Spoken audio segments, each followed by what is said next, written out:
Bukawi Public Market, mga kababayan. Babaybayin natin ang MacArthur Highway. Papunta tayo ng subdivision resort namin. Okay? Samahan nyo ako mga kababayan. Habang tayo ay nagmo-motor-motor. You know, motor-motor.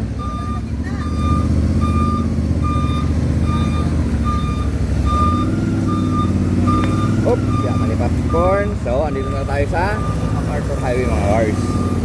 Ito yung Bukawi River.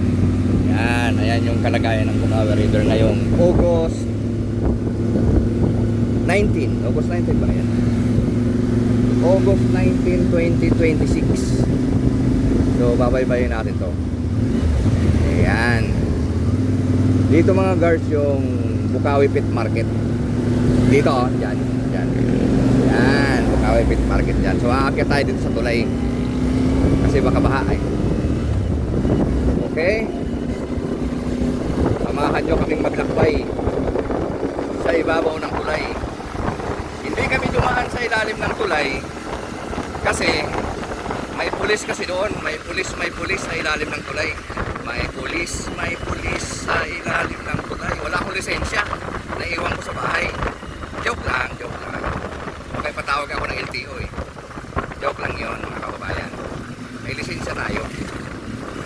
Law-abiding citizen tayo eh. So ito na yung Binyang First. Itong Binyang First, ito yung madalas binabaha. Yan naman yung Shell. Yan yung pagmamayari ni Maine Mendoza, yung artista ng Itbulaga. Yan. Tapos ito na, may tubig na ditong konti. Kung mapapansin nyo, may creek dito. Ayan o, puno na yung creek. Yan, puno na siya. Nung nakaraang umulan ng malakas, ito, mataas tubig dito. Lalo na dyan sa looban na yan, o. Yan, hanggang liig tubig yan. May tubig na nga, no? Okay, kakaliwa na tayo dito. Kasi pupunta kami sa subdivision resort namin. Doon sa subdivision resort, makikita mo yung tubig doon. Maganda tumira doon kasi may sariling swimming pool na libre lang. Dito tayo sa looban. Ayan, may tubig na naman sa banda roon. Kung natatanaw nyo mga ka-farmer. Ayan, mga ka-farmer na mga kababayan na mga guards. Uy, malalim ata ang tubig dito. Yan. Mag-jet ski muna tayo. Jet ski. Yun. Malalim ah. Malalim ba? Malahati ng gulong niya oh. Ew. Ito, malalim nga.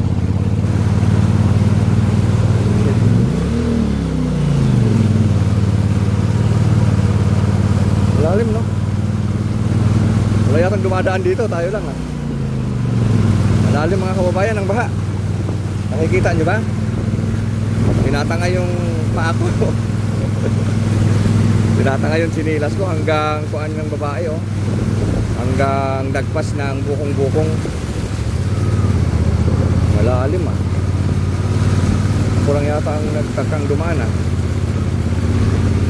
Ayan mga kababayan, nakalagpas tayo doon sa bahang tulay. Ay bahang ilog. Bahang ilog. Okay, dito tayo magdahan-dahan. Baka may lubak. Malubak tayo. Ayan, lubak nga. Ayan.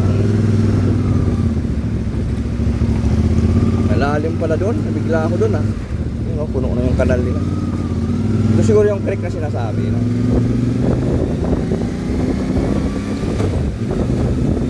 Ito naman, may another baha na naman dito. Ano kaya ito? Malalim din kaya to? Magdahan-dahan tayo. Baka may lubak. Baka ma-shoot tayo sa manhole. Okay. It's more fun in the Philippines talaga mga ka-farmer no? It's more fun in the Philippines. Kasi may flooding. Okay.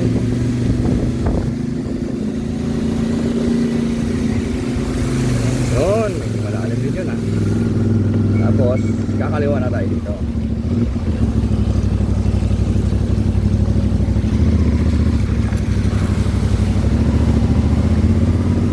Ayan, ang bango ni ate oh.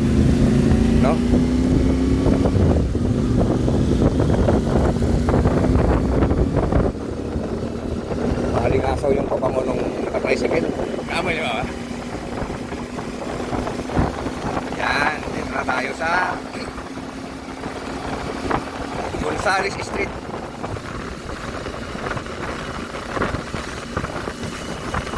Ayan, tuloy-tuloy lang tayo. Pagkatapos nating sagupain ang baha, ay nawala na ang baha.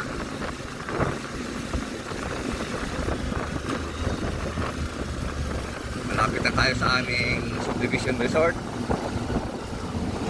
At ito yung creek sa malapit sa subdivision resort. Puno na din ang creek, mga kababayan. Punong-puno na siya. Dito na. Dito na tayo sa aming subdivision resort. Subukan natin kung kakayanin ng ating motorsiklo. Ang lalim ng tubig dito. Yan. Kita nyo yan? Yan, kita nyo yan? Yan yung subdivision resort namin. Yan. Ito yung subdivision resort namin. Okay. Yan yung bahay ni Madam Inot, mga girls. Yan, bahay ni Madam Inot yan. Picturean mo yung bahay ni Madam Inot.